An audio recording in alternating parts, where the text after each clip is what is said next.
এখন লোকাল বিষয়, ওনারাই ভালো বলতে পারবেন, আমার ঠিক জানা নেই এই বিষয়ে। তবে নির্বাচন কমিশনের তীক্ষ্ণ দৃষ্টি সব পুলিশ অফিসারের উপরেই আছে। অবশ্যই যাবো প্রয়োজন পড়লে, যদি পার্টি মনে করে আমার সেখানে প্রয়োজন আছে অবশ্যই সেখানে যাবো, কেন যাবো না। সুবিধার সাথে কথা হয়েছে যাওয়ার ব্যাপারে, ভবানীপুরে বিশেষ করে যাওয়ার ব্যাপারে কথা হয়েছে। সেখানে আজকে নন্দীগ্রামে তো কোনো কম্পিটিশন নেই, ওখানে গিয়ে কী করবো। শিষ্য বলে ওসব রাজনীতিতে কিছু হয় না, আসল শিষ্যরাই কাজে লাগে না, কাজের সময় তো ভাব শিষ্য। কপালে ভাঁজ পড়ে গেছে, চিন্তার ভাঁজ। সুব্রত বক্সি এক বৈঠক করলেন। সুব্রতদা থাকা না থাকা আবার যখন পার্থক্য নেই। ও যখন পাঁচিল তালিকা পড়া হচ্ছিল, ওনার চোখ মুখের এক্সপ্রেশন দেখে তো মনে হচ্ছিল উনি জানেনই না কোথায় গিয়ে দাঁড়াচ্ছে। আদন্য উত্তেজনা তৈরি করার চেষ্টা করবে তৃণমূল কংগ্রেস, কিন্তু লাভের লাভ হবে না, কাজের কাজ কিছু হবে না। মানুষ বুঝে গেছে মমতা বন্দ্যোপাধ্যায়ের এক্সপায়ারি ডেট পার হয়ে গেছে, এবার উনি নির্বাচনে যাবেন, সেটা হচ্ছে রাজনৈতিক নির্বাচন। আমরা ফেয়ারওয়েল দিয়ে ভালো করে পাঠাবো, চিন্তা নেই। আমাদের শপথ গ্রহণ অনুষ্ঠানে ওনাকে ফ্রন্ট রোডের জায়গা দেওয়া হবে। আমাদের দিকে তো তৃণমূল টিকিট তো 21-এ কিন্তু এরকম হয়নি, তৃণমূলের কর্মীদের ভোট বিক্ষোভ এই পরিমাণ ছিল না। এবার হচ্ছে, এটা প্রমাণ করছে যে তৃণমূলের অবস্থা খারাপ। জোরালো প্রতিদ্বন্দ্বী দেওয়া হবে, চিন্তার কিছু নেই। জোরালো প্রতিদ্বন্দ্বী ওনার বিরুদ্ধে থাকবে, এবং ওনার কী রোল ছিল সব কেসগুলোতে, সেগুলো যদি মানিকতলার মানুষ কোন সিবিআই ইডি অফিসারের সাথে কী কী বিষয় হয়েছিল সব মানিকতলার মানুষ জানলে পরে ওনাকে সঠিক জায়গায় পৌঁছে দেবে।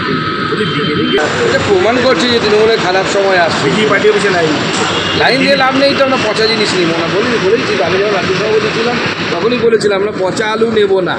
বিজেপির কর্মীরা লড়বে, বিজেপিতে যারা বিগত 5 বছর ধরে বা কমসে কম 3-4 বছর ধরে আছে তাদেরকেই আমরা টিকিট দেবো, অন্য কাউকে দেবো না। প্রচার অভিযান তো তৃণমূল কংগ্রেস শুরু করবেই, এতে আশ্চর্য হওয়ার কী আছে। কিন্তু প্রচারে এবার চিড়ে ভিজবে বলে আমার তো মনে হচ্ছে না। বাংলার জনগণ উত্তর থেকে, অর্থাৎ কুচবিহার থেকে কাকদ্বীপ পর্যন্ত ঠিক করে নিয়েছে যে এবার মমতা বন্দ্যোপাধ্যায়ের সরকারকে গঙ্গাসাগরে বিসর্জন দিতে হবে।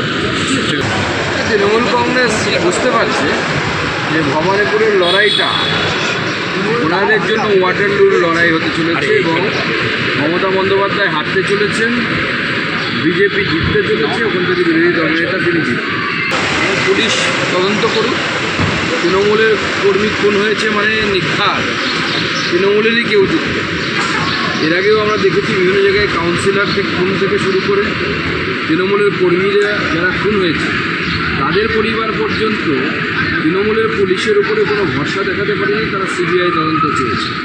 এক্ষেত্রে পরিবার কী চাইছে আমাদের জানা নেই, বা আমার জানা নেই।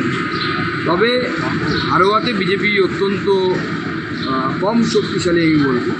স্বাভাবিকভাবে এটা তৃণমূলের গোষ্ঠীদ্বন্দ্বেরই কাজ বলে মনে হচ্ছে, যদিও দায়ী আমাদের ঘাড়ে চাপানোর চেষ্টা চলবে।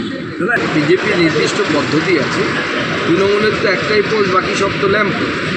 একজন বসবে গড়গড় করে বলে দেবে এখানে ওখানে। আমাদের তো ওরকম হয় না, আমাদের রাজ্যে আলোচনা হবে, তারপরে আমরা কেন্দ্রীয় নেতৃত্বের সাথে বসবো, তারপরে আমাদের পার্লামেন্টারি বোর্ড আছে।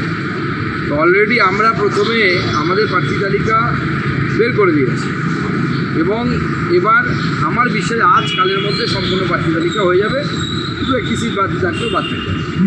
দেখুন, অফিসাররা তো রাজ্যের পৈতৃক সম্পত্তি নয়, এরা সবাই হচ্ছে সেন্ট্রাল ক্যাডার, এবং এই মুহূর্তে রাজ্য প্রশাসন বলে কিছু নেই, যেহেতু নেই বলতে ইন দ্য সেন্স তারা মুখ্যমন্ত্রীর আন্ডারে নেই। যেহেতু মডেল কোড অফ কন্ডাক্ট লাগু হয়ে গেছে, এখন রাজ্য প্রশাসন পুরোটাই হচ্ছে নির্বাচন কমিশনের আন্ডারে। নির্বাচন কমিশনের নির্দেশ মেনে রাজ্য প্রশাসনকে চলা উচিত, সংবিধান তাই বলছে, সেই অনুসারেই চলা উচিত। নচেত গণতন্ত্র রক্ষা হবে না, ভারতবর্ষের ফেডারেল স্ট্রাকচারের উপর আঘাত আসবে। মমতা বন্দ্যোপাধ্যায় সেটা চান, তৃণমূল কংগ্রেস সেটা চান, আমরা জানি। কিন্তু ভারতবর্ষের সংবিধানের শক্তি অনেক,